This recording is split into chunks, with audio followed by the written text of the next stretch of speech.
이런 미친 아들아. 너 지금 네 자식 버리고 조강지 쳐버리고 딴 여자한테 가버리겠다는 거냐? 이게 말이나 되는 일이냐? 정신 좀 차려라 제발. 지금처럼 정신이 또렷한 때가 없어요. 어머니, 저도 제 인생 살아야겠어요. 사랑하는 사람 만나서 제가 하고 싶은 대로 살겠습니다. 너? 지훈이 엄마 만났을 때도 사랑이 어쩌고 저쩌고 하지 않았냐? 그런데 그렇게 쉽게 바뀔 마음이면 차라리 네 아들 지훈이를 생각해라. 애가 무슨 죄냐? 이혼해도 지훈이는 제 아들이에요. 그리고 지훈이 엄마가 키우겠다면 그렇게 하라고 할 거고요. 범수 너 나랑 네 아빠랑 어떻게 이혼했는지 알고 있잖냐? 그런데 네가 어떻게 그래? 올해 75세 염정숙 할머니는 아들에게 소리치며 눈물을 흘렸습니다.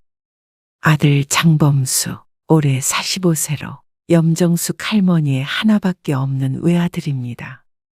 염씨 할머니와 아들 사이에는 남들이 모르는 비밀이 하나 있습니다. 염씨도 결코 원한 일은 아니었지만 우연히 아들의 비밀을 알게 된 후로는 괴로운 나날을 보냈습니다. 이 말도 안 되는 상황을 만든 아들이 원망스러웠습니다. 그리고 알고 있었음에도 미리 막지 못한 자신 스스로를 탓했습니다. 어쩌면 애초에 아들을 잘못 키운 자신의 잘못일런지도 몰랐습니다. 염씨는 눈물을 흘리며 과거를 회상했습니다. 염씨는 아들이 아주 어릴 적에 남편과 이혼을 했습니다. 어느 정도 어렸냐면 아들 장범수가 태어난 지 50일 만에 일어난 일이었습니다. 염씨의 남편은 술, 도박, 여자 문제, 삼박자를 고루 갖춘 보기 드문 위인이었죠. 그 사실을 알게 된 것은 안타깝게도 아이를 임신한 뒤였는데 깨달은 후에는 이미 늦어버렸습니다.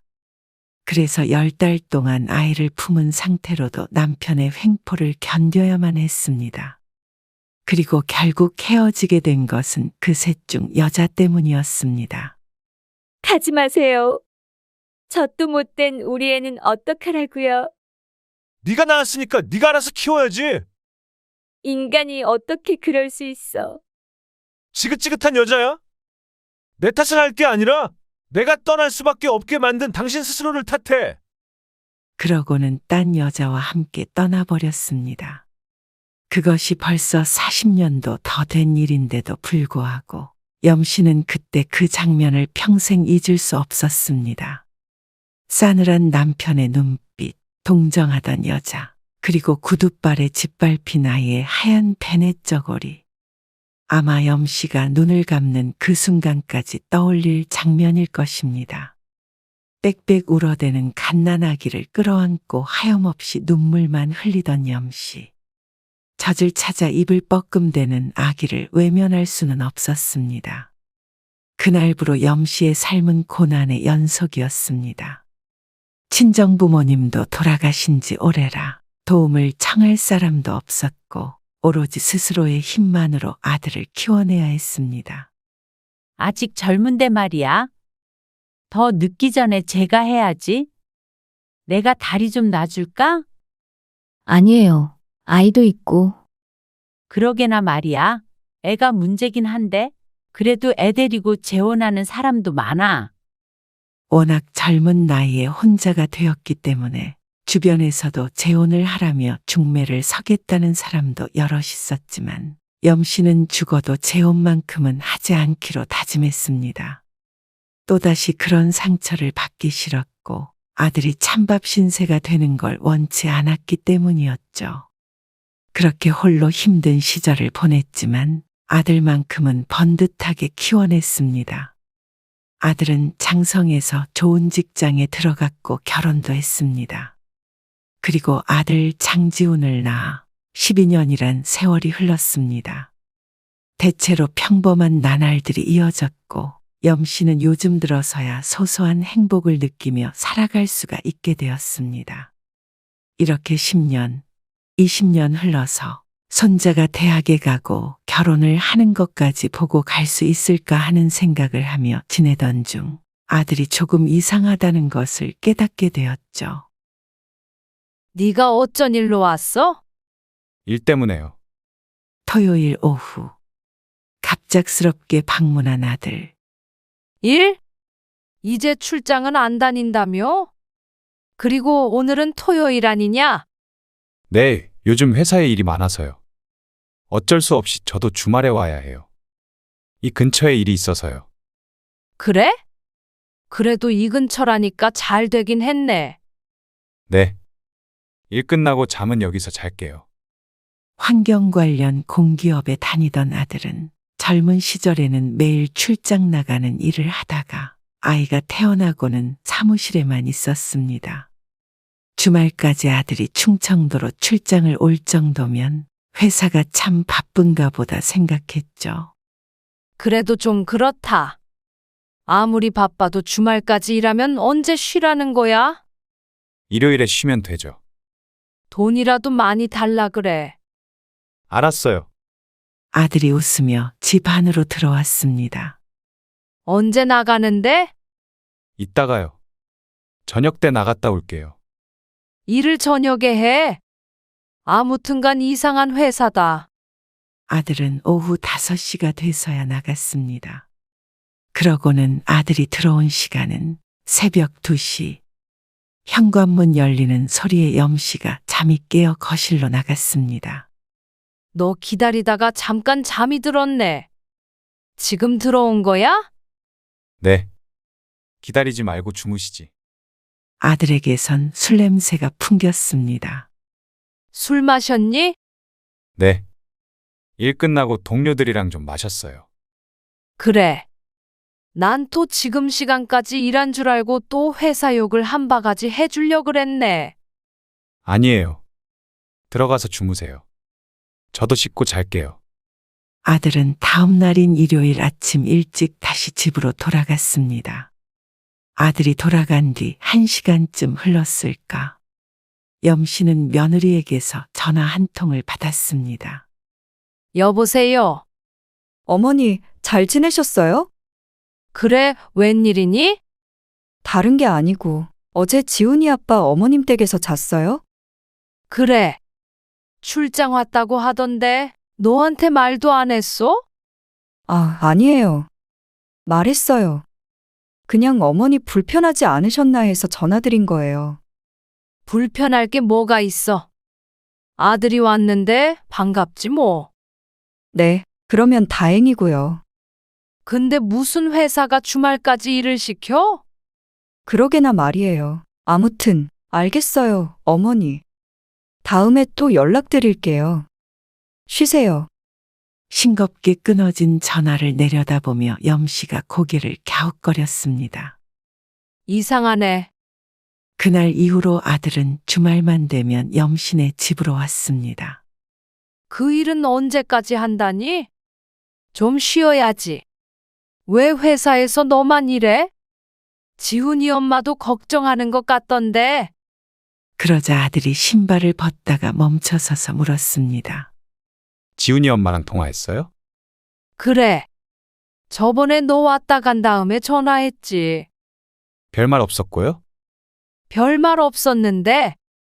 왜 그걸 나한테 물어보니? 애미랑 얘기 안 했어?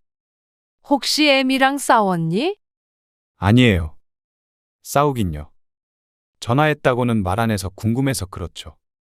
그러곤 아들이 신발을 벗고 안으로 들어왔습니다. 오늘은 몇 시에 나가니? 저녁은 먹고 나가? 글쎄요. 오늘은 조금 늦게 나갈 것 같아요. 이따가 연락 오면 가야죠. 일단 저녁밥은 차려주세요.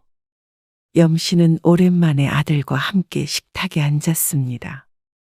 요즘 지훈이는 공부 잘하니? 뭐 잘하겠죠. 애 엄마가 알아서 하니까요. 그래도 네 아들인데 잘하겠죠가 뭐니? 이런저런 이야기를 하고 있는데 아들의 핸드폰이 울렸습니다. 잠시만요. 갑자기 식탁에서 일어나 밖으로 나가는 아들.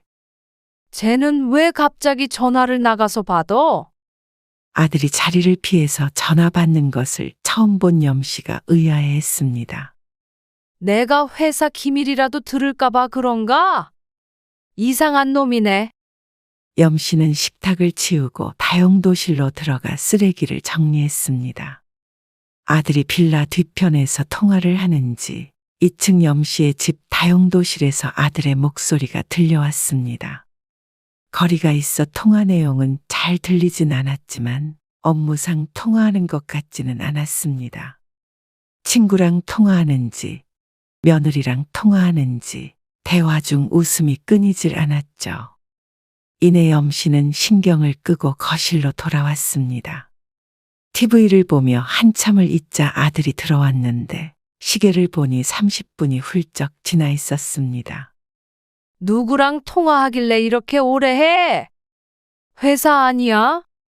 아, 회사 동료예요. 저 지금 나가볼게요. 지금 오라고 하네요. 아들이 짐을 챙기며 말했습니다. 오늘은 바로 서울로 갈 테니까 저 기다리지 마세요. 뭐? 안 자고 가? 네, 일이 늦어질 것 같아요. 주무세요. 그리고 아들이 나갔습니다. 저녁만 먹고 나가버리니 아쉬운 마음이 들었지만 그래도 기특했습니다. 잠깐이나마 엄마 얼굴 보겠다고 들리는 아들이니 말이죠. 그러다 염 씨는 소파 팔걸이에 걸려있는 옷을 발견했습니다. 저녁엔 아직 쌀쌀한 날씨이기에 아들이 걱정된 염 씨는 얼른 외투를 집어들고 나갔습니다. 아직 아들이 있으면 전해주려고 했는데 아들은 보이지 않았고 검정색 승용차가 빌라 주차장을 빠져나가고 있었습니다. 여기 주민은 아닌 것 같은데 범순의 직장 동료인가? 어쩔 수 없이 다시 외투를 들고 집으로 들어온 염 씨. 옷을 옷걸이에 거는데 무언가 툭 하고 떨어졌습니다. 검정색 물체를 집어들고 보니 여자 립스틱. 지훈이 엄마 건가? 얘는 왜 이런 걸 주머니에 넣고 다녀? 다시 립스틱을 주머니에 넣고는 뒤돌아섰습니다.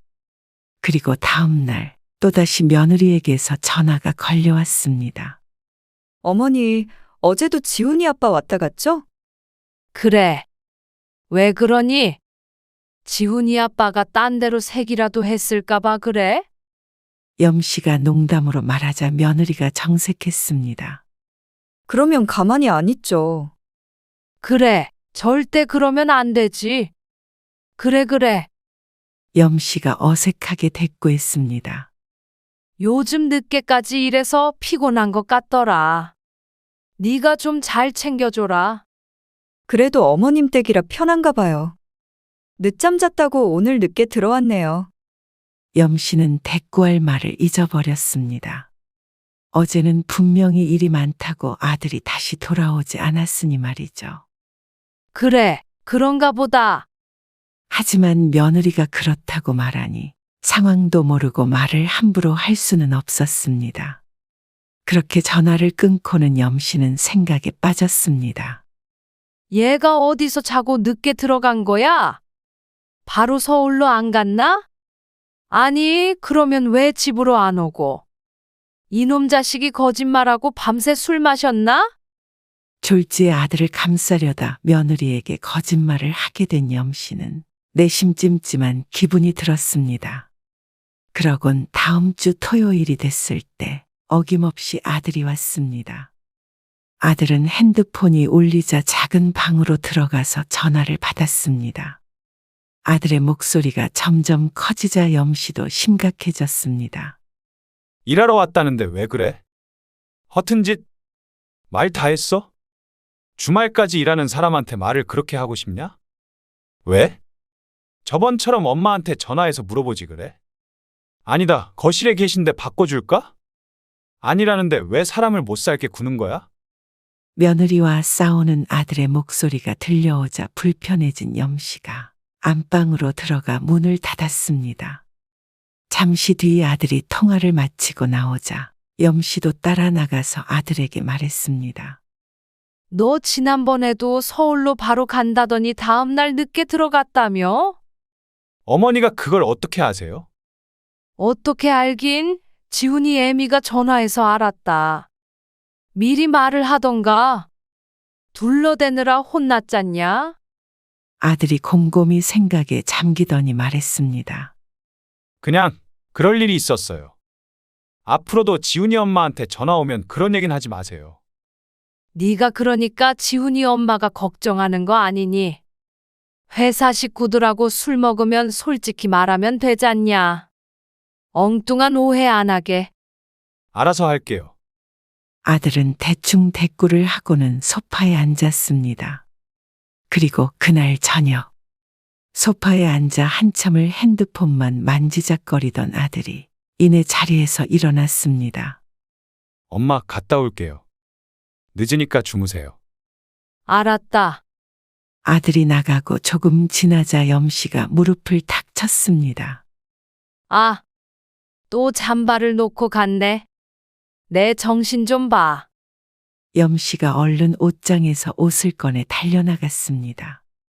그리고 아들이 갔나 두리번거리는데 지난번에 봤던 검정색 승용차에 타고 있는 아들을 발견했습니다. 아이고, 다행이다. 아직 안 갔네. 실내등이 켜져 있는 차 안. 아들이 조수석에 타고 있었고 운전석에는 젊은 여자가 타고 있었죠. 외투를 건네주기 위해 차로 다가가던 염씨는 우뚝 걸음을 멈췄습니다. 눈이 화등잔만해진 염씨가 들고 있던 외투를 툭 떨어뜨렸습니다. 염씨가 본 것은 차 안에서 끌어안고 입을 맞대고 있는 두 사람. 그러곤 주위를 의식했는지 실내등을 껐는데 그러고도 차는 한참을 출발하지 않고 서 있었습니다. 염씨는 더 이상 다가가지 못하고 뒷걸음질 쳤습니다.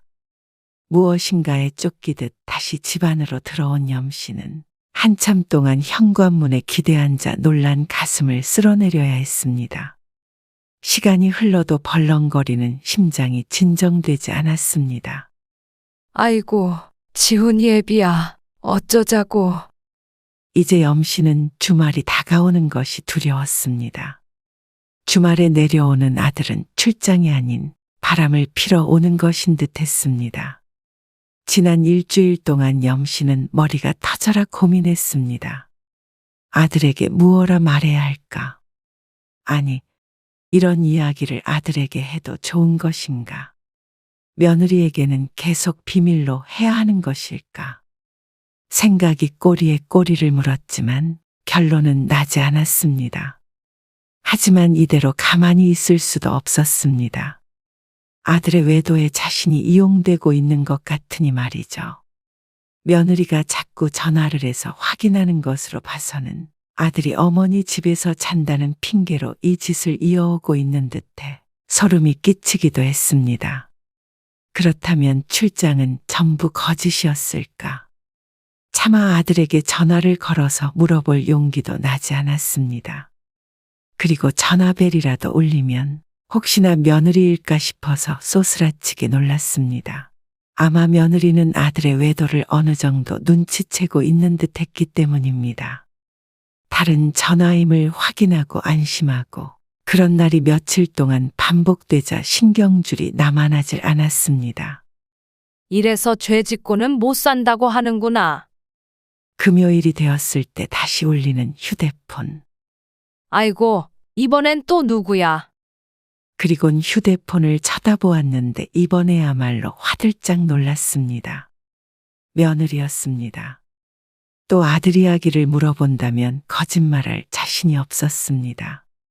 차라리 이 모든 일을 몰랐던 때로 돌아가고 싶었습니다. 전화가 끊어지기 직전 염씨가 통화 버튼을 눌렀습니다. 그래, 애미야. 어쩐 일이냐? 어머니, 낮은 목소리로 염씨를 부르는 며느리. 염씨는 눈을 질끈 감았습니다. 분위기가 심상치 않아 보였죠. 무슨 일이니? 지훈이 아빠, 어머니 댁에서 자고 온다는 거 거짓말이죠? 염씨의 심장이 쿵 하고 내려앉았습니다. 아니야. 항상 와서 자고 갔어. 다급하게 대답하자 며느리가 말했습니다. 그래요? 제가 회사에 확인해 봤는데 출장 같은 거 없다던데요. 염씨는 속으로 앓는 소리를 낼 수밖에 없었습니다. 자신도 이상하다고 생각했던 일을 며느리라고 의심하지 않을 순 없었겠죠. 그래도 우리 집에서 자고 간 건 진짜다. 그러자 며느리가 싸늘하게 대꾸했습니다. 그러면 회사 일이 없었다는 건 알고 계셨다는 거네요? 그게 지훈이 애미야. 어머니도 알고 계셨죠? 지훈이 아빠 여자 생긴 거. 올 것이 왔구나 싶었습니다. 염씨가 아무런 대답을 하지 못하자 며느리가 따지듯 말했습니다. 어쩜 저한테 그럴 수 있으세요? 지훈이 아빠 그러고 다니는 거 다 알고 계셨는데도 어떻게 같이 저를 속이시고. 아니다. 절대 그런 거 아니다. 나도 이번에 알게 돼서 절대 너 속이려던 거 아니다. 지훈이 아빠도 내가 알고 있다는 거 아직 몰라. 그러자 며느리가 흐느껴 울기 시작했습니다. 너무 이상했어요. 갑자기 매주 주말마다 출장이라뇨. 어머니한테 전화하면 집에서 잤다 그러지. 그러면 어머니도 다 알고 묵인하신 거 아니냐고요. 아니야. 지훈이 애미야. 지훈이 아빠는 내가 정신 똑바로 차리라고 단단히 얘기를 할게. 미안하다. 너무 미안하다. 며느리는 말없이 울기만 했습니다. 염씨도 따라서 울고 싶은 심정이었습니다. 며느리에게 죄스러운 마음에 고개를 들 수가 없었습니다. 지훈이 애미야. 걱정 마라. 내가 해결할 테니까. 너는 아무 생각 말어. 그렇게 전화를 끊고 염씨도 속상한 마음에 잠을 이루지 못했습니다. 며느리의 마음을 누구보다도 잘 아는 사람이 염씨였으니까 말이죠. 40여 년 전 염씨의 마음을 짓밟아버린 남편을 떠올렸습니다.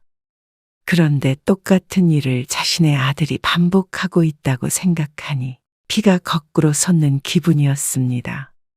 워낙 어릴 때 사라진 남편이라 보고 배울 것도 없었을 텐데 이런 것도 피를 따라 되물림 되는 것인지 다음 날까지 염씨는 뜬 눈으로 밤을 새야 했습니다. 그리고 날이 밝자 아들이 오기를 기다리며 시계만 쳐다보고 있어야 했죠. 오후가 되자 아들이 왔습니다. 이제 현관문을 열고 들어오는 아들이 전혀 반갑지 않았습니다. 왔니? 네, 무슨 일 있으세요? 왜 이렇게 기운이 없으세요? 아니다. 별거 아니다. 오늘도 늦게까지 일해? 그 일은 언제 마무리된다니? 글쎄요, 아직 모르겠네요. 원래는 그렇게 오랫동안 같은 곳으로 출장 안 가지 않아? 네, 그랬는데요. 회사에서 하라면 해야죠. 뭐. 그냥 너는 서울에서 일한다고 하면 안 되니? 전처럼 사무실에서. 저도 그러고 싶은데 출장 인력이 부족해서 그렇다는데 왜 그러시는데요? 제가 오는 게 불편하세요? 아들이 이쯤에서 끝내줬으면 하는 마음에 말을 꺼내어 보았지만 아들은 그럴 생각이 없어 보였습니다.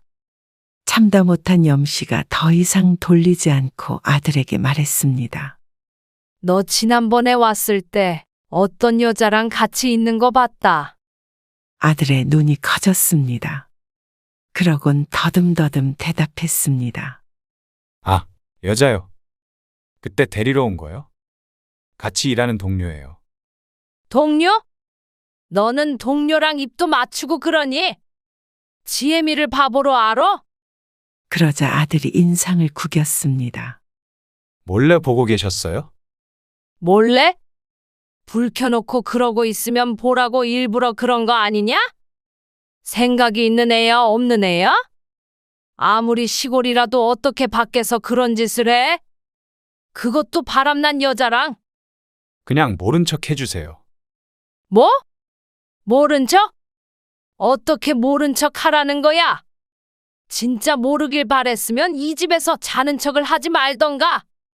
지훈이 엄마한테 또 전화 왔어요? 지금 그게 중요한 게 아니잖아. 일 커지기 전에 얼른 정리해라. 제가 알아서 할게요. 알아서 어떻게 할 건데? 헤어지긴 할 거니?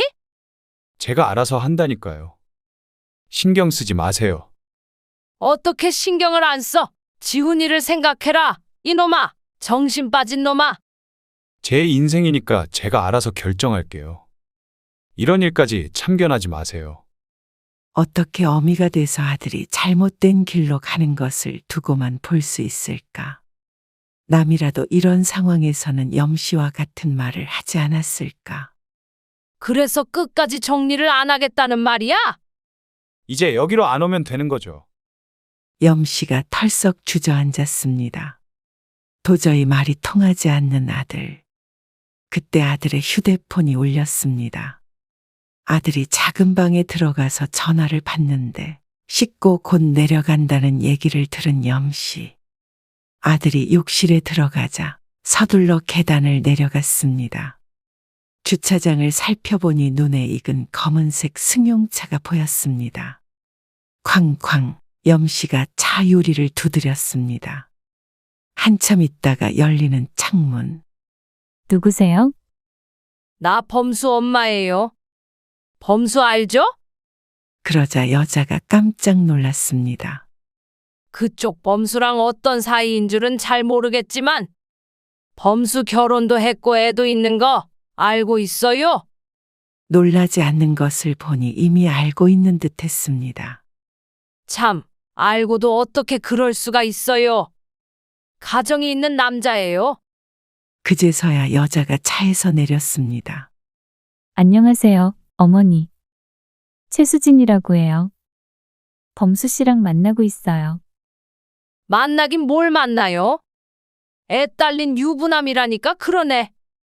그것도 알고 있어요. 곧 이혼하기로 했어요. 뭐라고요? 이혼? 네. 범수 씨랑 저랑 미래를 약속한 사이예요, 어머니. 어머니라고 하지 마세요. 내 며느리는 하나뿐이니까. 그리고 이거 아가씨 거죠? 이거 가져가고 다시 우리 아들 앞에 나타나지 마세요. 주머니에서 립스틱을 꺼내 여자에게 건네며 말했습니다. 그러자 여자가 립스틱을 받으며 대답했습니다. 범수 씨는 그렇게 생각 안 해요. 기가 막힌 여자의 대꾸에 염씨가 소리치려던 찰나. 엄마, 아들이 나타나서 염씨와 여자 사이를 막고 섰습니다. 급하게 나왔는지 머리칼도 못 말리고 슬리퍼 바람으로 나온 아들. 제가 알아서 한다고 말씀드렸잖아요. 이게 무슨 짓이에요? 아들이 염씨의 팔을 잡아 끌었습니다. 이건 알아. 네가 정리할 마음이 없어 보여서 내가 대신 정리해 주는 거 아니냐? 아, 창피하게 왜 그러세요? 창피? 이런 게 뭐가 창피하냐? 니네들이 하는 짓이 창피한 짓거리지. 어떻게 이런 짓을 해? 저도 많이 생각해 봤어요. 저라고 이런 결정이 쉬웠는 줄 아세요? 저라고 지훈이 생각 안 했겠냐고요. 뭐? 그럼 너 진짜로 이혼이라도 하겠다는 말이냐? 오늘 가서 지훈이 엄마한테 말하려고요. 이런 미친 아들아. 너 지금 네 자식 버리고 조강지 쳐버리고 딴 여자한테 가버리겠다는 거냐? 이게 말이나 되는 일이냐? 정신 좀 차려라 제발. 지금처럼 정신이 또렷한 때가 없어요. 어머니, 저도 제 인생 살아야겠어요. 사랑하는 사람 만나서 제가 하고 싶은 대로 살겠습니다. 너? 지훈이 엄마 만났을 때도 사랑이 어쩌고 저쩌고 하지 않았냐? 그런데 그렇게 쉽게 바뀔 마음이면 차라리 네 아들 지훈이를 생각해라. 애가 무슨 죄냐? 이혼해도 지훈이는 제 아들이에요. 그리고 지훈이 엄마가 키우겠다면 그렇게 하라고 할 거고요. 염씨는 뒷목을 잡고 주저앉을 수밖에 없었습니다. 범수 너 나랑 네 아빠랑 어떻게 이혼했는지 알고 있잖냐? 그런데 네가 어떻게 그래? 저도 아빠 닮았나 보죠. 차라리 그렇게 생각하세요. 엄마 마음이라도 편하게. 그러고는 아들은 검은 승용차를 타고 떠나버렸습니다. 주차장에 홀로 남은 염씨는 일어나지도 못하고 차가 떠나간 자리를 하염없이 바라보았습니다. 40년 전 바로 그 모습처럼 말이죠. 떠나간 아들과 남편이 겹쳐 보였습니다. 그때처럼 아무것도 못하는 자신을 탓했습니다.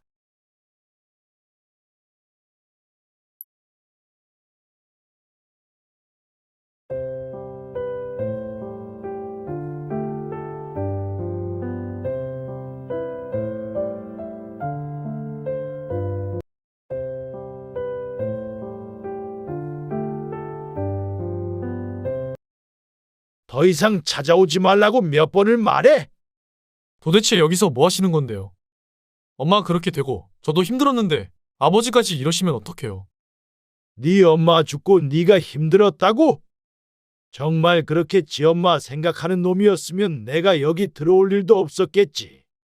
너 엄마 아팠을 때, 그리고 죽었을 때 어떻게 했는지 기억도 안 나나 보다.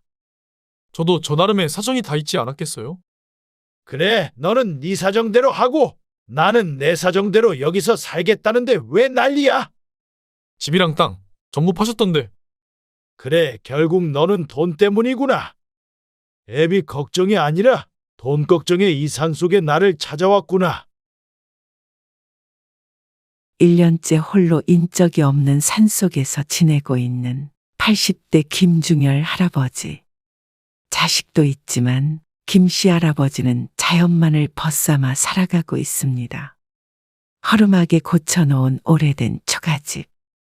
오늘도 김씨는 매미소리, 새소리를 들으며 눈을 떴습니다. 서두를 일 없이 자연스럽게 눈이 떠지면 자리에서 일어납니다. 그리고 산나물을 뜯어 소금과 참기름만으로 간을 해서 간단하게 무쳐 먹습니다. 점심엔 된장으로 무쳐 먹고 저녁엔 고추장으로 밥과 함께 비벼 먹기도 합니다. 이렇게 한 끼가 뚝딱 끝이 납니다. 낮 시간 동안엔 집 앞에 있는 작은 텃밭에서 일을 하고 무너져가는 집을 하나 둘 고치기도 합니다.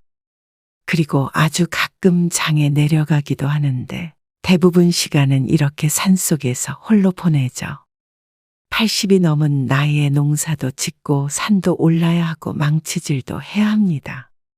여름엔 선풍기 하나에 의존해 밤하늘 별을 헤며 잠을 청했고 겨울엔 아궁이 불 땐 아랫목에 웅크리고 누워 이런저런 생각에 잠기곤 했습니다.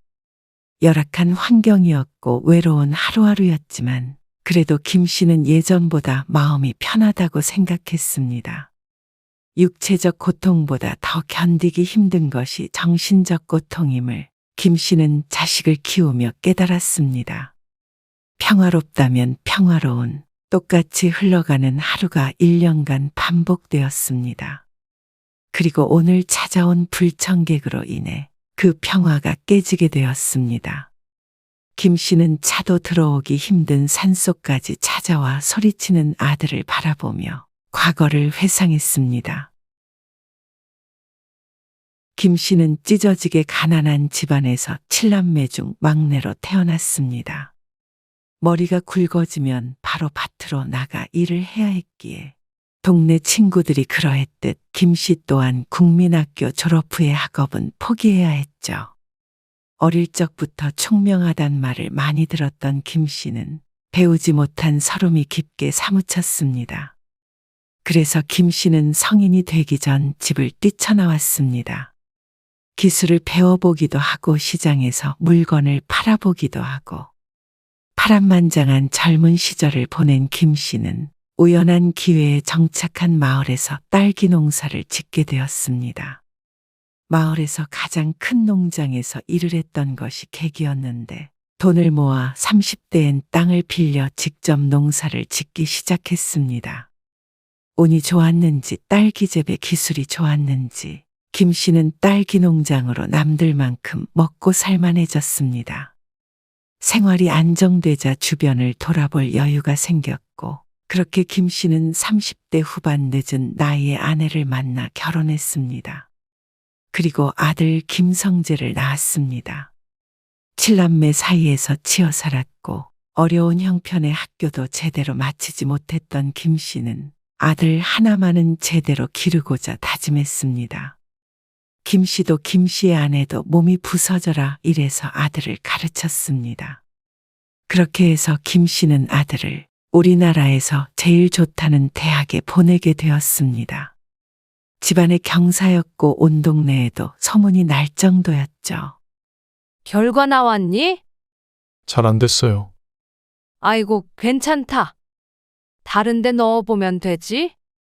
이제는 아들의 인생이 장밋빛일 거라고 아내와 부둥켜 안고 울던 때가 엊그제 같은데 대학은 한참 전 졸업했고 어느덧 30이 넘은 아들. 취업의 문턱은 높고도 높았습니다. 좀 더 작은 회사도 한번 생각해 보는 건 어떠냐? 김 씨의 조심스러운 제안에 아들이 도끼눈을 했습니다. 제약벌에요? 그 정도 벌 거였으면 그렇게 열심히 공부하지도 않았어요. 그래요. 우리 아들 정도면 대기업에 들어갈 수 있잖아요. 아직 기회가 안 온 거죠. 김 씨가 아들을 통해 한을 풀고자 해서 역효과가 난 것인지 아들은 고학력자인 콧대 높은 백수가 되어 있었습니다. 김 씨와 아내는 아들이 34세에 겨우 첫 직장에 들어갈 때까지 뒷바라지를 했습니다. 다행히도 그렇게 바라던 서울에 있는 좋은 회사에 들어갔죠. 그리고 김 씨는 아들이 직장에 들어가고 나서도 계속 데리고 살며 돈을 모으라고 생활비까지 대주었으니 그 정성이 대단했습니다.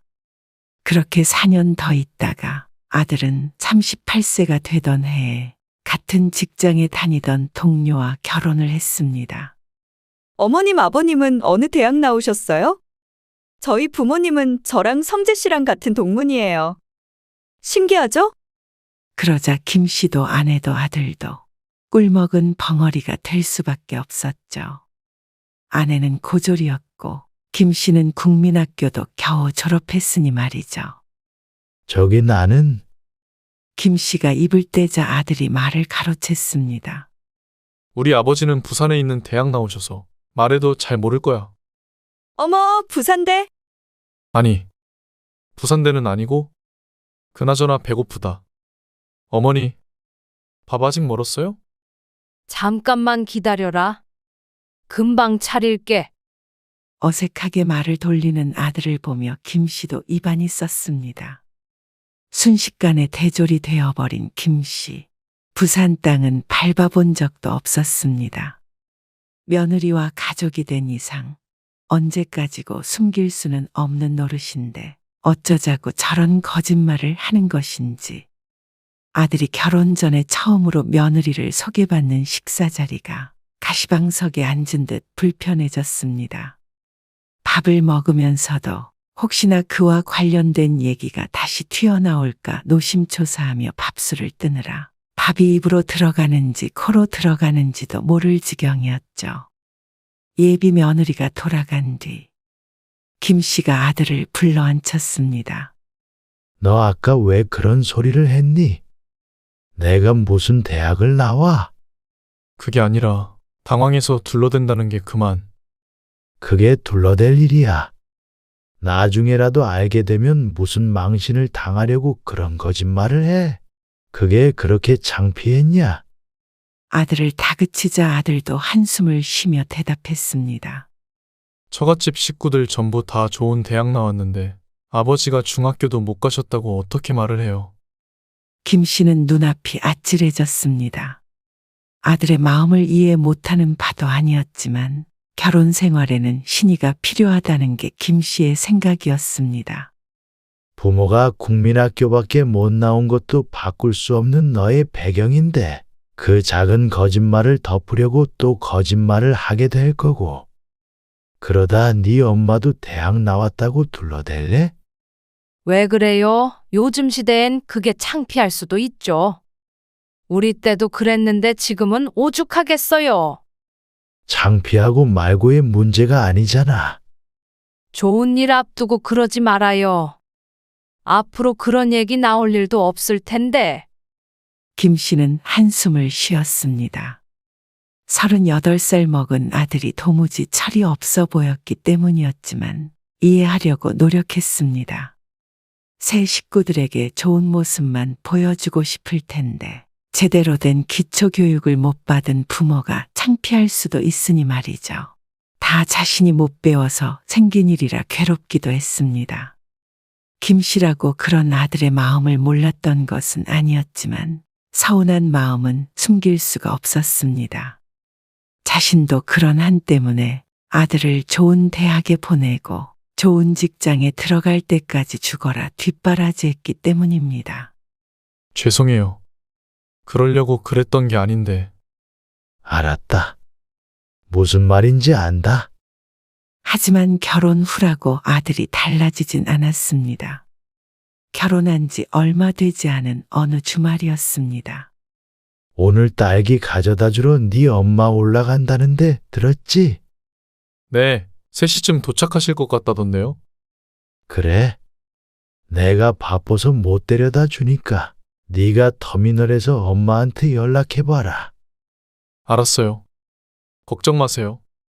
결혼 후 1년이 다 돼가도록 한 번도 보지 못한 아들을 보겠다며 김 씨의 아내가 겸사겸사 서울에 올라가기로 한 날, 함께 가기로 했던 김 씨는 못 가게 되었고 할 수 없이 시외버스를 타고 아내 혼자 올라갔습니다. 양손엔 아들내미 줄 딸기와 음식들이 한가득이었습니다. 여보, 길 잃지 말고 도착하면 성재한테 전화해. 아이고, 내가 해요? 알았으니까 걱정 말아요. 아내와도 통화를 마친 김 씨는 하던 일을 마저 했습니다. 아내가 서울에 도착할 시간이 얼추되자 김 씨는 다시 아내에게 전화를 걸었습니다. 성재 만났어? 조금 늦는다고 기다리라네요. 뭐야? 내가 시간 맞춰가라고 그렇게 말했는데 늦는데? 급한 일이 있을 수도 있지 뭐 그런 거 가지고 열을 내요. 좀 기다리면 되지. 서울 구경하면서. 그리고 1시간이 지났을 때 다시 아내에게 전화를 걸었습니다. 왜 전화를 안 줘? 만나서 가고 있지. 그게 아직 출발을 못했대요. 집에 갑자기 처가 식구들이 왔다고. 뭐 그런다고 당신을 터미널에 그냥 둬? 그럼 택시라도 타고 가지 왜 기다리고 있어? 그러게 나도 그렇게 말했더니 조금 있으면 사돈 가실 거라고 기다리라네. 이놈 자식이? 김 씨는 전화를 끊고 아들에게 연락했습니다. 여보세요. 조용조용한 목소리로 전화를 받는 아들. 성재 너 엄마 모시러 안 가고 뭐 하고 있는 거야? 그게 갑자기 장모님이 오셔서요. 사돈이 온 거랑 네 엄마랑 무슨 상관이야? 집에서 같이 계실 수는 없잖아요. 왜 같이 있을 수는 없다는 거야? 원수지간도 아니고. 쩔쩔매는 아들에게 김 씨가 화를 냈습니다. 그게 서로 불편하실까봐 그랬죠. 이제 모시러 갈 거예요. 곧 일어나실 것 같아요. 서울 지리도 모르는데 엄마를 그렇게 방치해 놓으면 안 되지. 어서 가봐라. 하지만 3시간 뒤 당장 내가 그리로 갈 테니까 기다려. 아니, 이 시간에 어디로 온다는 거예요? 성재 지금 출발해서 거의 다 왔다니깐 그냥 있어요. 당신은 벨도 없어. 뭐 한다고 지금까지 기다려. 택시를 타고 당장에 성재네로 가던가 아니면 다시 버스를 타고 집으로 돌아왔어야지. 사돈댁 있어서 곤란하다는데 어떻게 무작정 쳐들어가요? 성재 곤란하게, 그리고 서울까지 왔는데 아들 얼굴도 안 보고 내려가란 말이에요. 좀 기다리면 어때서? 지금 시간이 몇 시야? 저녁 7시야. 당신 몇 시에 출발했는데? 아, 괜찮아요. 거의 다 왔대요. 김 씨는 가슴을 퍽퍽 쳤습니다. 아들밖에 모르는 바보 같은 아내가 답답하면서도 안쓰러웠습니다. 당신이 늘 그러니까 성재가 부모 어려운 줄 모르고 항상 지멋대로 행동하는 거 아니야? 내가 뭘요? 내 아들 내가 보고 싶어서 온 건데 그게 잘못이에요? 늦은 김에 자고 갈 테니까 걱정하지 말고 당신도 얼른 자요. 그러곤 끊어진 전화.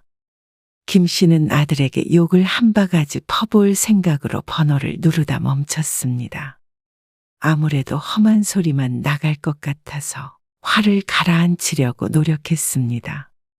그렇게 아내 없는 저녁 식사를 하고 홀로 잠자리에 든 김 씨는 문득 들리는 차 소리에 잠에서 깼습니다. 어둠 속에서 빨갛게 빛나는 시계를 쳐다보았는데 시간은 새벽 1시가 넘어가고 있었습니다. 더듬더듬 휴대폰을 들었는데 아내로부터 부재중 전화가 찍혀 있었습니다. 무슨 일이 있나 싶어 전화를 걸어보려는데 현관문이 열리는 소리가 났죠. 아니, 당신 이 시간에 어떻게 왔어? 자고 온다며? 그게 거기서 잘 상황이 아니라 다행히 막차가 있었네. 지친 기색으로 말을 하는 아내를 보며 김 씨는 망연자실했습니다. 그놈이 쫓아냈어? 누가 보아도 맨몸으로 쫓겨난 듯한 모양새였습니다. 쫓아내긴요. 갔는데 사돈댁 있길래 그냥 내가 집에 온다고 하고 나온 거예요. 손사래를 치는데도 김 씨는 목이 메었습니다. 목에 메고 갔던 손수건은 다 풀어 헤쳐져 있었고 하루 종일 바깥에서 고생해서 그런지 아내가 무척 꾀죄죄해 보였습니다. 누구 하나 때려 죽일 듯한 표정으로 김 씨가 아들에게 전화를 걸었습니다. 옆에서 아내가 말렸지만 도저히 참을 수 없었죠. 새벽 1시가 넘었는데 어디에 전화해요? 지엄마를 새벽 1시에 혼자 집에 돌아오게 한 잘난 아들한테 전화하지 어디다 해? 여보세요. 졸린 목소리로 아들이 전화를 받자 김 씨가 다짜고짜 소리쳤습니다. 너 뭐 하는 놈이야, 임마? 아버지? 아버지 같은 소리 하지 말어. 네 엄마 지금 집에 들어온 건 알고 퍼질러 자고 있는 거냐? 네, 이제 도착하셨어요? 많이 늦으셨네. 늦으셨네? 이런 후레 자식을 봤나? 서울에서 여기까지 거리가 어떤 거린데 하루 재우지도 않고 이 밤중에 엄마를 돌려보내? 아니, 엄마 불편하실까봐. 그래서 엄마를 그냥 보낸 거야. 네 장모가 얼마나 대단한 사람이길래 네 엄마가 같이 있지도 못하고 종일 밖에서 기다리다가 결국 쫓겨나야 했던 거냐?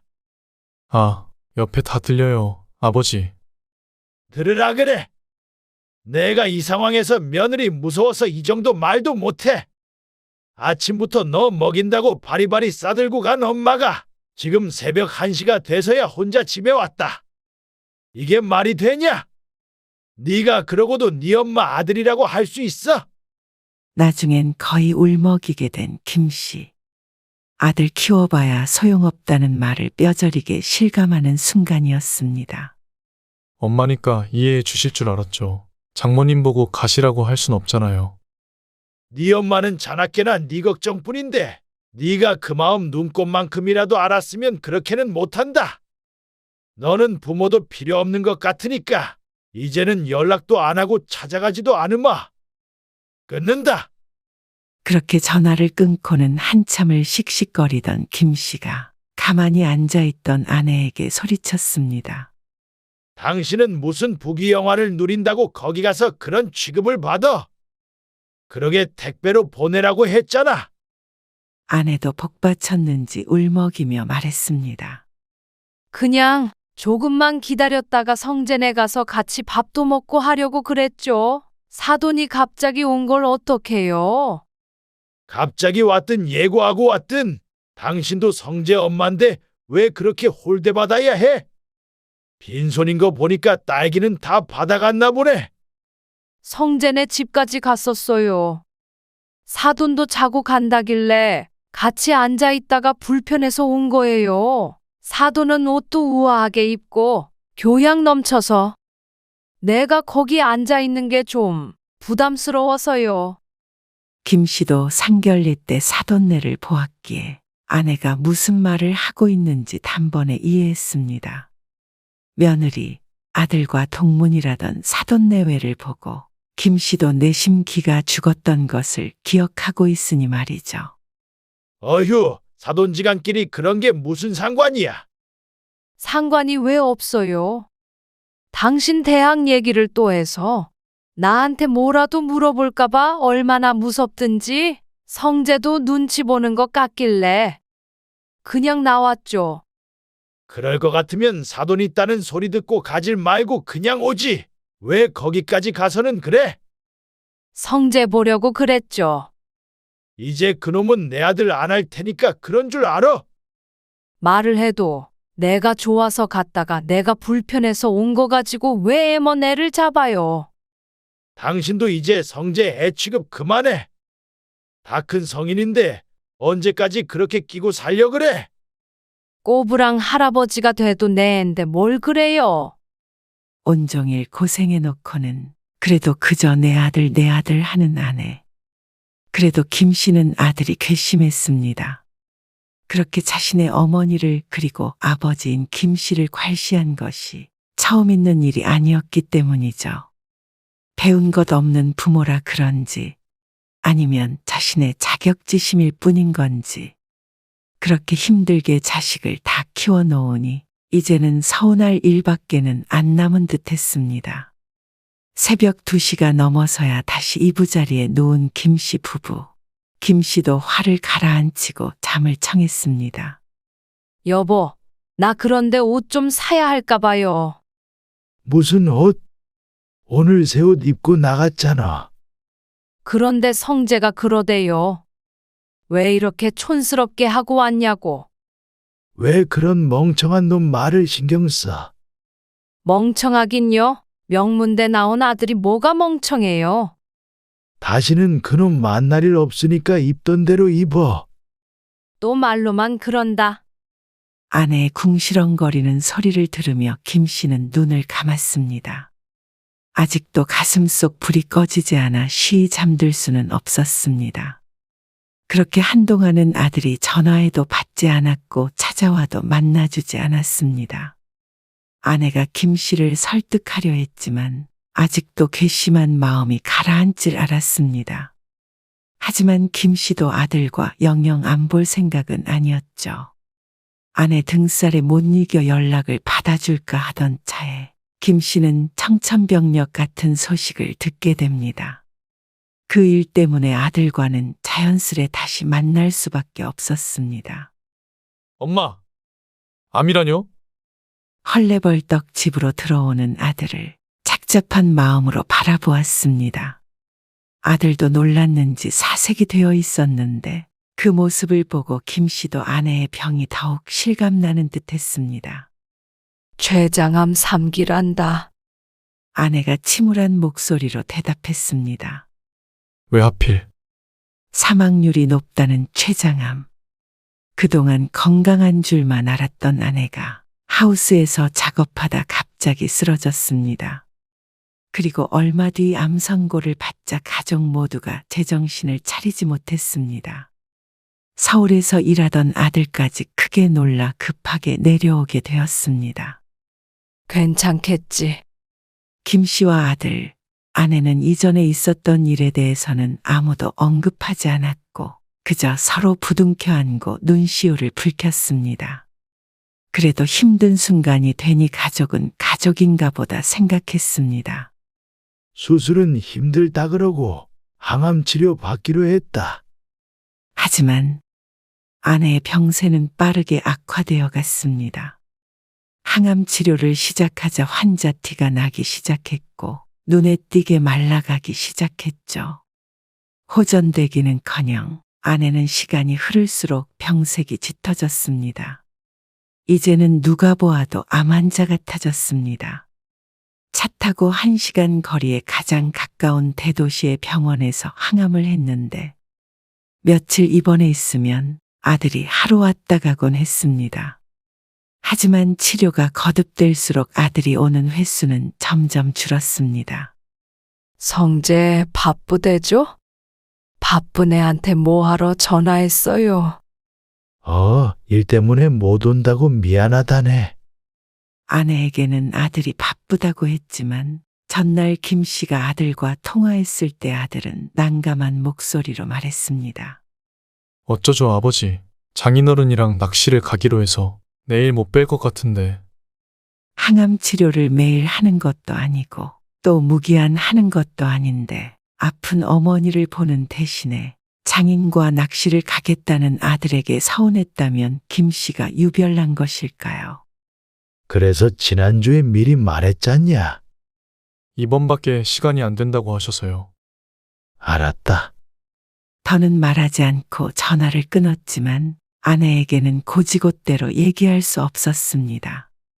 요즘 몸이 약해지니 마음도 약해져 작은 일에도 울적해하는 아내가 가장 사랑하는 아들에게 상처받길 원하지 않았습니다. 그러던 어느 날 아버지, 다음 주에 내려갈게요. 항상 날짜를 일러줘야 했는데 웬일로 아들이 먼저 김 씨에게 전화를 걸었습니다. 아들을 못 본 기간이 꽤 됐기에 아내도 크게 반가워했습니다. 항암 주사를 맞으면 힘겨워하는 아내를 보고 있기 힘들어 병실을 나왔는데 아들이 아내의 곁을 지켰습니다. 체력이 있어야 항암도 할 수 있는 건데 아내는 자꾸만 살이 빠져 지금은 해골 같은 모습이었습니다. 아들은 다음 날까지 어머니를 지켜보다 서울로 올라갔습니다. 아내는 항암의 부작용 때문인지 밥도 잘 넘기지 못했고 자꾸 구토를 해서 영양제를 맞으며 버티고 있었습니다. 하루 종일 고생하다 겨우 잠든 아내의 휴대폰이 띠링하고 울렸습니다. 김 씨가 휴대폰을 열어보고는 눈살을 찌푸렸습니다. 이게 뭐야? 보험회사에서 온 문자 메시지였는데 대출이 어쩌고 저쩌고 적혀 있는 내용에 잘못 읽은 듯해서 돋보기를 꺼내서 자세히 들여다본 김 씨는 깜짝 놀랐습니다. 때마침 깨어난 아내가 김 씨에게 말했습니다. 깜빡 잠이 들었네. 왜 그래요? 당신 이게 뭐야? 대출이 무슨 말이야? 그러자 화들짝 놀라는 아내. 이상한 낌새를 눈치챈 김 씨가 아내를 추궁했습니다. 이게 뭐냐니까? 당신이 무슨 돈이 필요해서 대출을 받아? 그것도 나한테 말도 안 하고? 그러자 아내가 머뭇거리며 말했습니다. 그게 이번에 성재 내려왔을 때 급히 쓸 때가 있대요. 김 씨는 그야말로 눈앞이 깜깜해져 순간 어질어질하기까지 했습니다.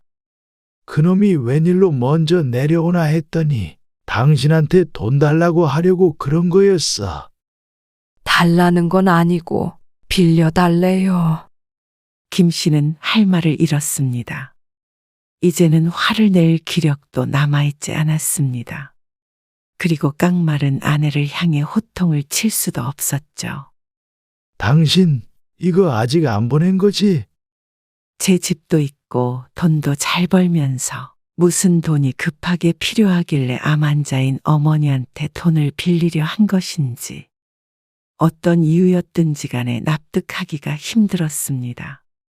당장에 서울로 쫓아가서 따지려는 김 씨를 아내가 나뭇가지처럼 마른 손으로 붙잡았습니다. 그러지 말아요. 금방 갚겠다고 했으니까. 그리고 안 갚아도 우리 땅도 좀 팔아서 주면 되지. 우리가 살면 얼마나 산다고. 어차피 다 성재 줄 거잖아요. 사실 당신 몰래 빌려주려고 했었는데 당신이 알았으니 차라리 잘 됐어요. 나도 대출 받으려니까 심장이 콩닥거렸는데 당신이 성재한테 그 돈 좀 해줘요. 내 부탁이에요. 그렇게 아내와 한참 실랑이를 하다 결국 고통스러워하는 아내 때문에 김 씨가 이번만은 져주기로 약속했습니다. 대신 다음엔 절대 그러지 않겠다고 아내에게 다짐을 받았죠. 하지만 김 씨의 아내에겐 다음이란 없었습니다. 여보, 아내의 영정사진 앞에 앉아 하염없이 눈물만 흘리는 김 씨. 그리고 그 옆에 아들이 있었습니다. 엄마, 나이가 들면서 죽음이라는 것에 대해서 생각하게 되는 때가 많았지만 평생을 함께 한 아내를 이토록 허망하게, 이토록 빨리 보내게 될 줄은 몰랐습니다. 아들도 마찬가지였는지 혼이 나간 듯 보였습니다. 그런 아들을 며느리가 위로해 주었고 김 씨를 위로해 줄 유일한 사람은 영정 사진 속에서 웃고 있었습니다. 김 씨는 충격에서 쉽게 헤어나오질 못했습니다. 그러자 보다 못한 아들이 김 씨를 데리고 서울로 갔습니다. 당분간 여기서 지내세요, 아버지. 밥도 챙겨 드시고 해야죠. 김 씨는 대답이 없었습니다. 하지만 김 씨도 알고 있었습니다. 산 사람은 살아야 하기에 기운을 차리려고 노력했죠. 3일 동안 아들네에서 지내며 정신을 추스른 김 씨는 다음 날 다시 집으로 내려가겠다고 말하기로 마음먹었습니다. 그리고 그날 밤 김 씨는 아들과 며느리의 대화를 우연히 듣게 되었습니다. 아버님 혼자 드셨는데 그러면 우리가 모셔야 해? 아직 아버지 정정하시니까 그러지는 않아도 될 거야. 아마도. 뭐 아마도? 모실 수도 있다는 거야 그럼? 그럴 수도 있지 않을까. 아버지 혼자 두긴 좀 그렇잖아.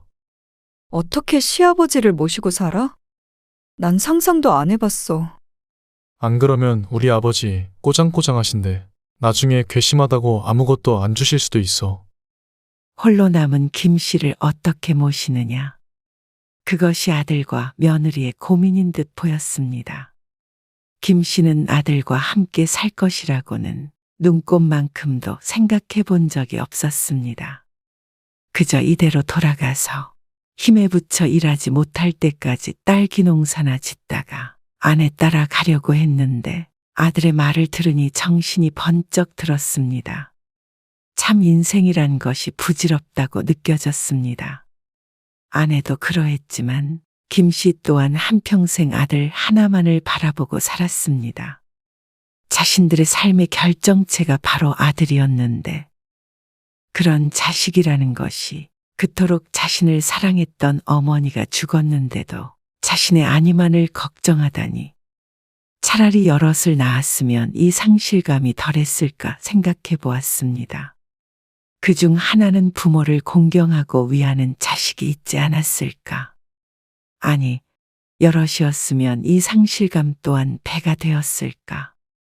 김 씨는 죽는 그날까지 아들의 이름을 부르던 아내의 인생, 그리고 표현하지 않았지만 아들만을 위해 살아온 김 씨의 인생, 모두 어리석었음을 깨달았습니다. 모든 것이 부질없이 느껴졌습니다. 이제는 아들을 위해 살아갈 이유가 없었고, 그렇다면 80 넘은 나이에 몸이 부서져라 농사를 짓고 있을 의미도 없었죠. 결국은 자신이 죽을 때 아들에게 남겨줄 자산을 지키기 위한 발버둥이었으니까요. 하지만 이미 지금까지 살아온 수십 년의 인생을 되돌릴 수 있는 방법은 없었습니다. 그래서 김 씨는 말없이 아들의 집을 나왔습니다. 그리고 집과 땅을 내놓은 상태로 연고 없는 마을 깊이 들어가 버려진 산속 땅을 샀습니다. 찻길이 없고 무너져가는 시골집 한 채가 있는 땅이었죠. 그렇게 아내가 자신을 부르는 날까지 세상을 그리고 아들을 등지고 살고 싶었습니다.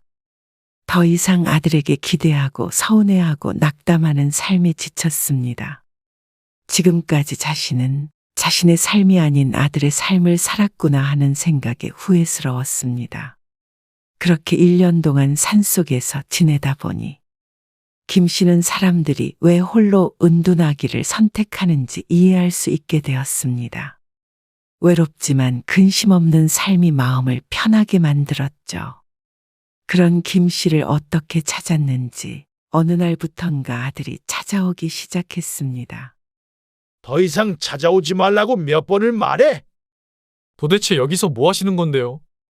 엄마 그렇게 되고 저도 힘들었는데 아버지까지 이러시면 저보고 어떡하라는 거예요? 네 엄마 죽고 네가 힘들었다고?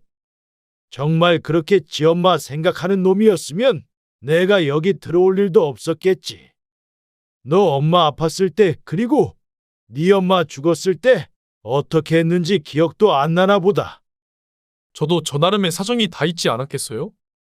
그래, 너는 네 사정대로 하고 나는 내 사정대로 여기서 살겠다는데 왜 난리야?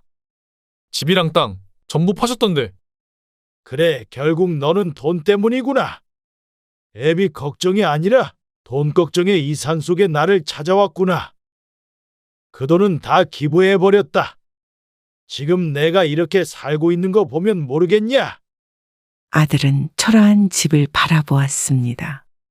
어떻게 제목까지 아버지 마음대로 하실 수 있으세요? 지난번에 네 엄마가 너한테 주라고 했던 돈, 그 돈으로 준셈 치자. 그 돈은 제가 갚겠다고 말씀드렸잖아요. 의미 없다. 갚을 필요도 없고, 그저 나는 이곳에서 살다가 이렇게 가련다. 더 이상 찾아오지 말아라. 하나밖에 없는 아들한테 어떻게 그러실 수가 있어요? 아버지 맞아요. 너는 그러면 부모가 둘이어서 그랬던 게야. 김 씨는 문을 닫아버리고 걸쇠를 걸었습니다. 모든 재산을 처분한 돈은 통장에 고스란히 있었지만 자신이 죽을 때까지만이라도 아들이 정신을 차렸으면 하는 작은 바람이 있었습니다. 결국 모든 걸 놓아버리지 못한 김 씨의 통장은 아들에게 가게 되겠지만 말이죠.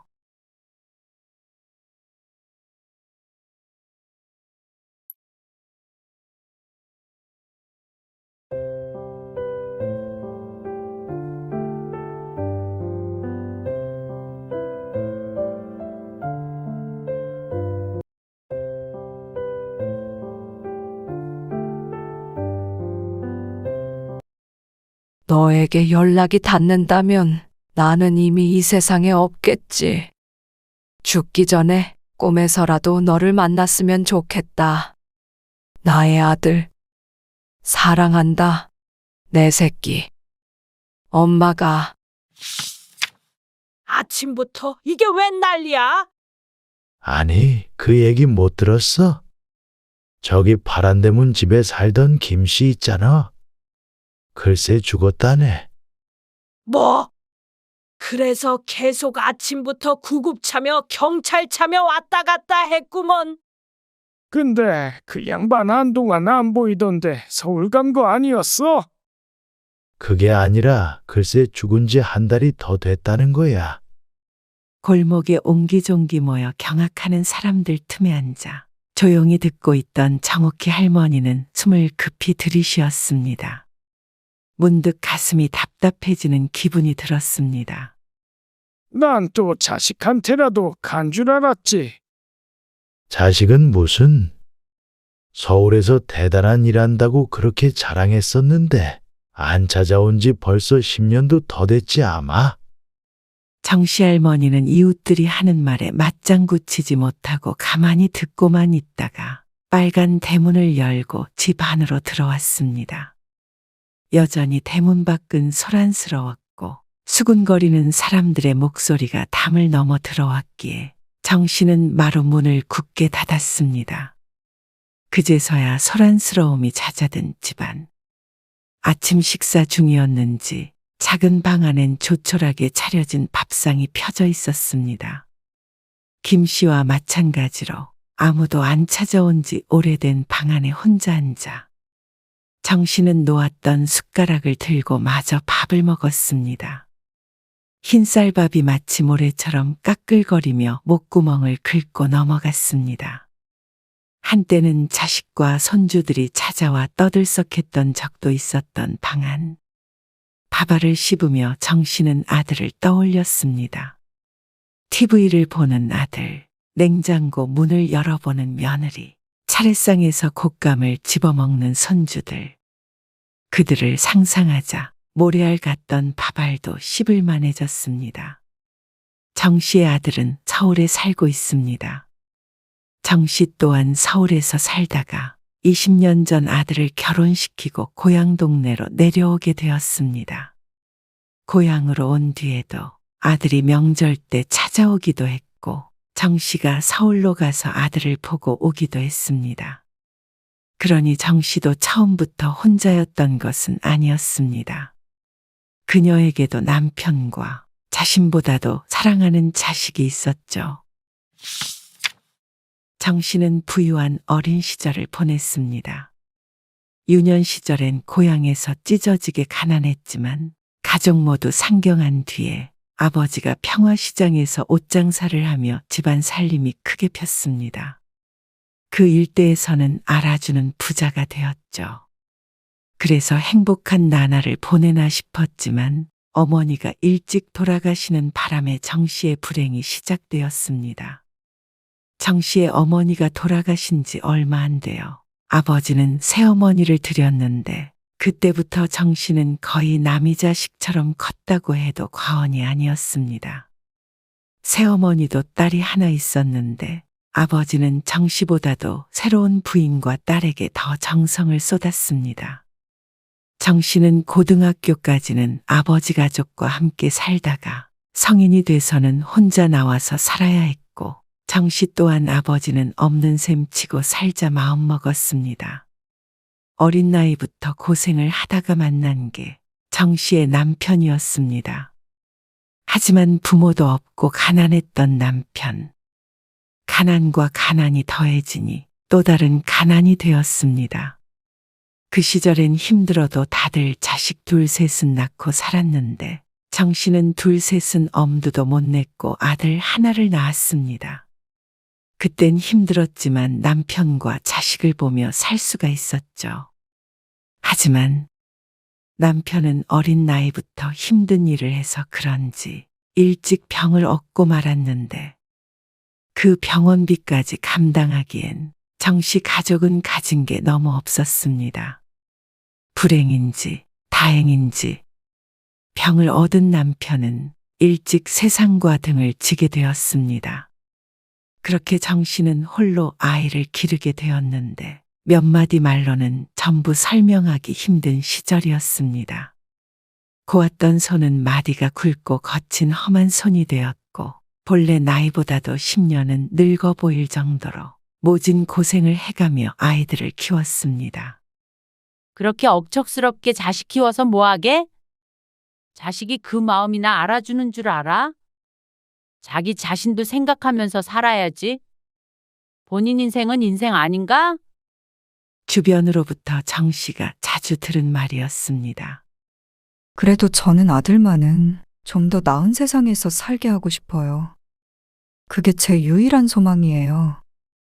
여자 혼자 자식을 풍족하게 키우는 것은 불가능했지만 그래도 정 씨는 아들이 대학에 입학하고 좋은 직장에 취업하고 제 짝을 만나서 결혼할 때까지 몸이 부서져라 뒷바라지했습니다. 마음 같아서는 집도 사주고 싶지만 형편이 그렇게 안 돼서 미안하다. 새아가한테도 내가 면목이 없다. 아니에요. 저 이만큼 키워주셨으니 이젠 제가 벌어서 엄마 책임질게요. 정 씨는 빈말일지라도 아들이 하는 소리에 그동안의 모든 고생을 보상받는 것 같았습니다.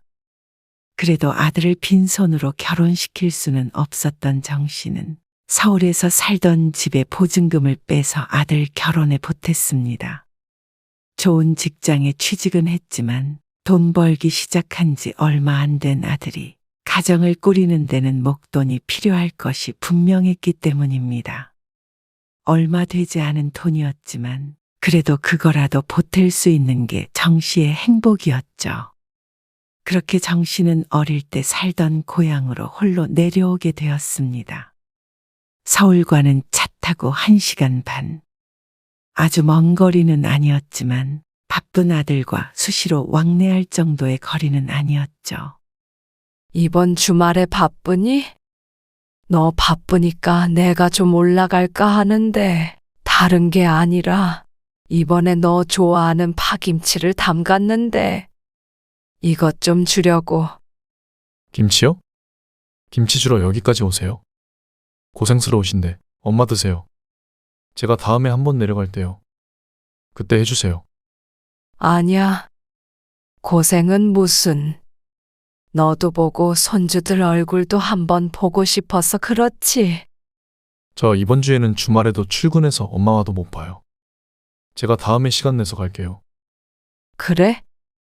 어쩔 수 없지 그럼. 그 회사는 왜 애를 주말까지 부려먹는 거야. 몸 상하니까 쉬엄쉬엄 일해라. 쉬엄쉬엄 일하면 돈을 못 벌죠. 제 걱정 마시고 건강 챙기세요. 그래, 알았다. 바쁜 아들과는 자주 볼 수는 없었습니다. 그마저도 발길이 뜸해진 건 손주들이 커가면서였습니다. 명절이나 되어야 사랑하는 아들을 만날 수 있었죠. 그러던 어느 날 정 씨는 낯선 번호로 걸려온 전화를 받았습니다. 여보세요? 정옥희 씨 되시죠? 네, 제가 정옥희인데요. 저 정기철 씨 딸이에요. 정기철. 재혼을 하고 인생에서 정 씨를 지워버렸던 친아버지였습니다. 새어머니에게 딸이 하나 있었는데 그 딸에게서 걸려온 전화였죠. 아버지가 돌아가셨어요. 그 순간 들었던 감정은 슬픔이 아니었습니다. 지금까지 살아계실 거란 생각을 못했는데 올해도 사셨다 하고 생각했다면 정 씨는 불효녀일까요? 그리고 이어지는 뜻밖의 소식. 아버지가 돌아가시며 남긴 재산이 상당한데 정 씨의 상속분을 협의하기 위해 전화를 걸었다는 것이었습니다. 결국 정 씨는 서울에 있는 아파트 한 채와 거액의 현금을 상속받게 되었습니다.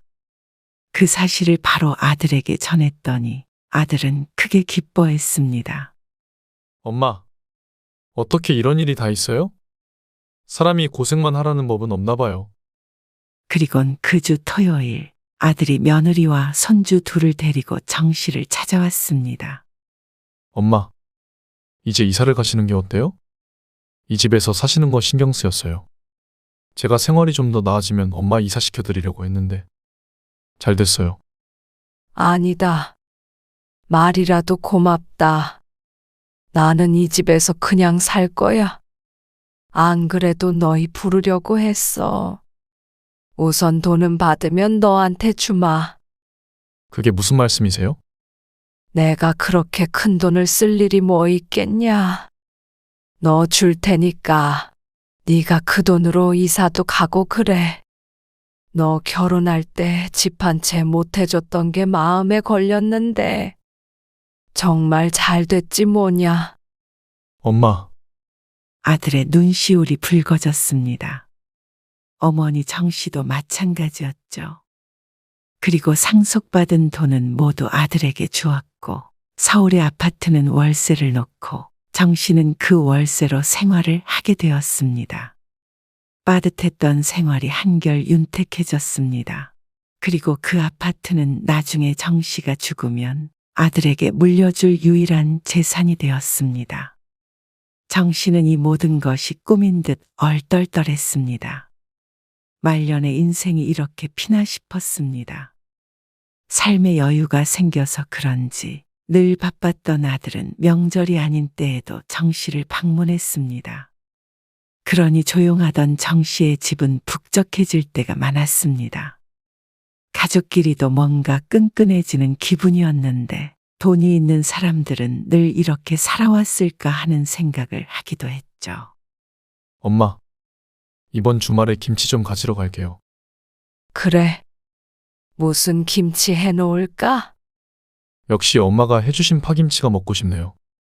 애들도 좋아하고요. 알았다. 조심해서 내려오거라. 정 씨는 기쁜 마음으로 김치를 담그고 반찬도 이것저것 해두어 아들을 기다렸습니다. 그 시간들이 전혀 힘들지 않고 오히려 행복했습니다. 그리고 주말이 되었을 때 아들이 홀로 정 씨네 집에 왔습니다. 왜 혼자 왔어? 애미랑 애들은? 애들 학원 때문에 못 왔죠. 그래?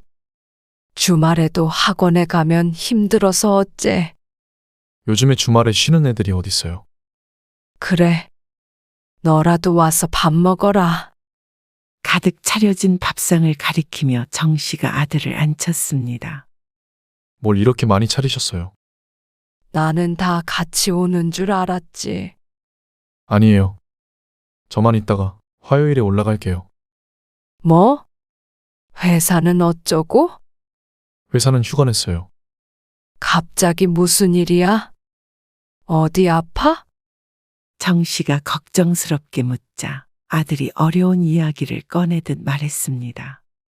그건 아니고요. 회사 그만둘 생각이에요. 뭐? 갑자기 왜? 정 씨는 더 걱정이 되어 물었습니다. 그게 회사 나와서 제가 따로 회사를 차려볼까 해서요. 그것이 좋은 의미인지 나쁜 의미인지 모르기에 정 씨는 어떤 대답도 선뜻 하지 못하고 있는데 아들이 이어서 말했습니다. 애들도 커가고 해서 서울에서 남들처럼 살려면 직장 다녀서는 도저히 안 되겠더라고요. 그래서 말인데요. 엄마, 서울에 그 아파트 팔아서 빌려줄 수 있으세요? 회사를 차릴 자금을 빌려달라는 아들. 갑작스러운 제안이었지만 정 씨는 길게 생각하지 않았습니다. 그래.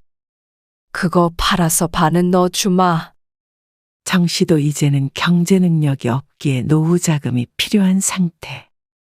그래서 반을 주겠다고 했더니 아들이 고개를 저었습니다. 좀 큰 돈이 필요해서 그래요.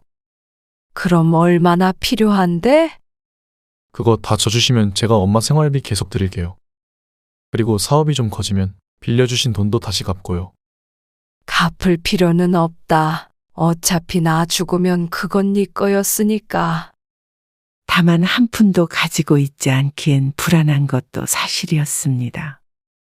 나이가 나이인지라 언제 어떻게 아플지도 모르는 것이고 그때가 되면 아들에게 짐이 되고 싶지는 않았기 때문입니다. 하지만 결국 정 씨가 망설이는 것도 아들 걱정 때문이었으니 아들이 원하는 대로 해줄 수밖에 없었죠. 그래. 그렇게 하자. 감사해요, 엄마. 매달 생활비는 넉넉하게 드릴 테니까 걱정 마세요. 그리고 아파트를 아들에게 주었습니다. 정 씨는 이제 빈털터리가 되었지만 아들은 그 뒤로 사업이 무척 잘 풀리는 듯해서 마음이 놓였습니다. 사업을 시작한 아들은 무척 바빠졌습니다. 이번에도 못 갈 것 같아요. 용돈 보내드릴 테니까 집에 혼자 계시지 마시고 동네 분들이랑 맛있는 것도 사드시고 하세요. 그래. 바쁘면 어쩔 수 없지. 사실 용돈이 필요한 것이 아니라 정 씨는 아들의 얼굴이 보고 싶었습니다. 그동안 보내준 생활비도 다 쓰지 않고 모아놔서 더 이상의 용돈은 필요하지 않았습니다. 하지만 입안에서만 맴도는 그 말을 차마 뱉을 순 없었죠. 바쁜 아들에게 내려오라며 때를 쓸 수는 없었습니다. 그렇게 1년, 2년, 3년. 날이 갈수록 아들을 만나기는 힘들었고 연락조차도 마음 편히 할 수 없게 되었습니다. 목소리가 듣고 싶어서 퇴근 시간에 맞춰서 전화를 걸면 제가 지금 바빠서요. 나중에 연락드릴게요. 그렇게 전화를 끊고는 깜깜무소식. 항상 이런 식으로 전화가 끊어지니 정 씨도 선뜻 연락을 하기 어려워졌죠. 그래도 무소식이 희소식이라는 말이 있기에 잘 살겠거니 생각하며 지냈습니다. 그리고 오랜만에 걸려온 아들의 전화에 정 씨가 헐레벌떡 버튼을 눌렀습니다. 바쁠 텐데 웬일이야? 잘 지냈니? 어디 아픈 데는 없고? 네, 엄마는요? 별일 없으시죠? 그럼 내 걱정은 마라. 애미랑 애들은 건강하고? 그럼요. 그래, 어쩐 일이야? 김치 해다 줄까? 그러자 한참을 말을 잇지 못하는 아들. 무슨 일이 있는 게야? 불안해진 정 씨가 아들을 다그쳤습니다. 그건 아니고요. 사실 이번에 첫째가 미국에 있는 음악학교에 가게 됐어요. 그러고선 한참 설명하는데 정 씨는 전부 알아듣진 못했습니다. 그래서 미국에 간다는 말이야? 전부? 네, 저희 식구들 다 가려고요. 오래 있을 건 아닌데 가족이 떨어져서 살 수는 없으니까요. 그래, 그렇지. 같이 살아야 가족이지. 그러곤 한참을 또 말이 없는 아들. 다녀올게요. 3년 정도 살다 올 계획이에요. 건강히 계세요. 자주 전화 드릴게요. 그러곤 몇 마디 더 나누고 전화를 끊었는데 잘 다녀오거라 기분 좋게 대답했음에도 정 씨는 마음 한켠이 시렸습니다. 아들이 같이 살아야 하는 가족에는 자신은 포함이 되지 않는 듯 했으니 말이죠. 그래도 유학을 갈 정도면 아들은 자신처럼 힘든 삶을 살고 있지 않은 것이 분명했기에 정 씨는 웃을 수 있었습니다. 그러나 한국에 있을 때도 자주 하지 못했던 연락을 외국이라고 자주 하진 못했습니다. 그렇게 한 해 한 해 흐를수록 정 씨는 아들을 잃어가는 기분이 들었습니다. 유학에서 돌아오는 3년이 지났는데도 아들은 찾아오지 않았고 전화를 하면 바쁘다는 문자 메시지만 보내곤 했죠. 고객이 전화를 받지 않아 소리샘으로 연결됩니다. 몇 해 동안 수도 없이 들은 안내 음성. 이제는 아들의 목소리보다도 익숙해졌습니다. 그리고 그동안 주었던 생활비는 들어오지 않은 지 꽤 되었지만 정 씨는 아들에게 묻지 않았습니다. 그저 사정이 있겠거니 생각했습니다. 시간이 더 흐르자 아들에게선 연락이 끊겼고 정 씨도 아들을 찾아가거나 연락을 하는 것이 망설여졌습니다. 아들이 어떻게 사는지도 궁금했고 손주들도 궁금했지만 정 씨를 궁금해하는 사람은 세상에 단 한 명도 없었죠. 그렇게 세월이 흘러 이제는 80대가 된 정 씨. 근 몇 년간 정 씨는 무척 외로운 삶을 살았습니다. 혼자여서도 외롭고 궁핍한 생활 때문에도 사무치게 외로웠죠. 아들이 준 생활비를 모아뒀었는데 이미 다 써버린 지 오래였고 연금만으로 근근히 살아가고 있었습니다. 한때는 아들을 원망하기도 했습니다. 물려줄 재산이 있을 땐 부르지 않아도 주말마다 찾아오던 아들. 이제 가진 것 없는 부모는 관심 바뀌겠지. 그렇게 세상에 홀로 남겨진 듯한 삶이 계속되자 아들에 대한 원망보다는 그리움이 커졌고 그러한 삶에도 익숙해져 갔습니다. 정 씨는 대충 먹은 아침밥상을 정리했습니다. 이가 아파서 많이 먹지도 못해 팔은 앙상했습니다. 바깥엔 사람들이 다들 들어갔는지 어느새 사위가 조용해져 있었습니다. 시끄럽게 울리던 구급차 소리도 멎어 있었죠. 달그락 설거지를 하고 앉아 있다가 문득 핸드폰을 들었습니다. 숫자 1을 꾹 누르려다가 머뭇거리며 다시 핸드폰을 덮고 말았습니다. 이미 소용없는 짓인 걸 알고 있었지만 매일 같은 행동을 반복하고야 맙니다. 정 씨는 다시 자리에서 일어나서 양치질을 하려고 화장실로 들어가는데 화장실 문은 부서진 지 오래라 횡안이 뚫려 하니 훤히 다 보였습니다. 하지만 방문하는 사람도 없는지라 그냥 그렇게 사용하고 있습니다. 정 씨는 뿌옇게 때가 낀 화장실 거울을 오래도록 들여다보았습니다. 머리는 빠져 부스스했고 검버섯과 주름이 온 얼굴을 뒤덮고 있는 웬 노파가 자신을 보고 있었습니다. 그 모습을 애써 외면하고 양치질을 한 뒤에 화장실을 나와 한동안 멍하니 앉아 있었습니다. 너무나 적막해서 무서울 지경인 방 안. 아무 소리도 들리지 않으니 오히려 쨍하는 이명이 들리는 듯도 했습니다. 그래서 정 씨는 리모컨을 들어 TV를 틀어놓았습니다. 오늘의 날씨를 알려드립니다. 전국 대부분 지역이 맑다가 차차 흐려져. 뉴스에서 기상캐스터가 전하는 말을 그대로 따라 읊는 정 씨. 이렇게 하지 않으면 하루 종일 말을 할 일이 없어서 저녁 때가 되면 목이 잠기기 때문에 몇 년 전부터는 이렇게 뉴스에서 하는 말, 드라마 속의 사람이 하는 말 같은 걸 따라하곤 했습니다. 그마저도 종일 하고 있을 수는 없기에 방에 먼지도 쓸어보고 이불 속에 누워 낮잠을 청해보지만 잠은 오지 않았습니다. 날이 부쩍 쌀쌀해졌지만 보일러는 돌지 않아 이불 속도 춥기는 마찬가지였습니다. 뜬 눈으로 천장에 무늬만 새다가 다시 몸을 일으켰습니다. 아침에 먹은 것이 소화가 잘 안 돼요. 점심은 건너뛰었고 오후가 되자 해가 강해지는 시간에 문 밖을 나서는 정씨. 칠이 다 벗겨진 빨간 대문을 열고 나오자 대문 앞엔 빛바랜 플라스틱 의자가 하나 놓여 있었습니다. 정씨는 오후 1시가 지나고부터는 대부분 이곳에 앉아 있었습니다. 지나가는 사람이라도 구경해 보려고 하는데 워낙 조용한 마을이고 살던 사람들은 대부분 떠나서 노인만 10명 남짓 살고 있기 때문에 마주치는 사람은 거의 없었습니다. 따뜻하다.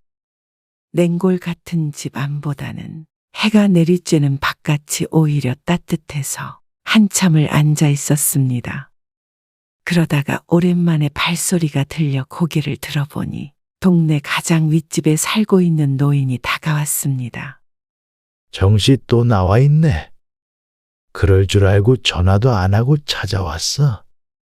그렇게 말하는 노인은 정씨가 살고 있는 집주인이었습니다. 월세 5만 원에 안 쓰는 낡은 집을 내줬던 동네 사람이었죠. 내가 말이야. 몇 달만 있다가 우리 집이랑 이 집 다 정리하고 아들네로 들어가게 됐어. 정씨는 대답하지 않고 노인을 물끄러미 쳐다보았습니다. 다 처분하고 갈 생각이라서. 정씨 사정은 알지만 집을 좀 비워줘야 하는데. 딱하다는 표정으로 말을 이어가는 집주인. 근데 서울에 아들 있다고 하지 않았어? 아들한테 연락해봐. 우리 나이 땐 혼자 살면 안 돼. 나도 몸이 아파서 더 이상 이 시골에선 살 수가 없을 것 같아서 그래. 이번에 김씨 그렇게 되고 나서 생각이 많아지더라고. 정씨도 잘 생각해봐. 정씨가 알았다고 대답하자 주인은 돌아섰습니다. 그러고 30분을 허공만 쳐다보며 있던 정씨. 정씨도 자리에서 일어나 집으로 들어갔습니다. 그리고는 다시 한참을 석상처럼 방에 앉아서 생각에 잠겼습니다. 꽤 오랜 시간이 흐르고 이내 정신을 차린 정씨. 점심을 건너뛰었기에 조금 이른 저녁을 먹기 위해 다시 밥상을 차렸습니다. 물에 만 찬밥과 쉰 파김치 몇 조각, 오늘 아침밥상, 어제 저녁밥상, 그 전날의 밥상과 같았습니다. 그리곤 집안을 꼼꼼히 청소를 하곤 한참을 앉아서 무언가를 써내려갔습니다. 조용한 와중에 볼펜이 서걱서걱 종이에 마찰되는 소리만 들려왔습니다. 멈췄다, 썼다, 멈췄다, 썼다. 1시간 정도를 그렇게 써내려가다가 이내 마침표를 찍고 종이를 접어 옆에 놓았습니다.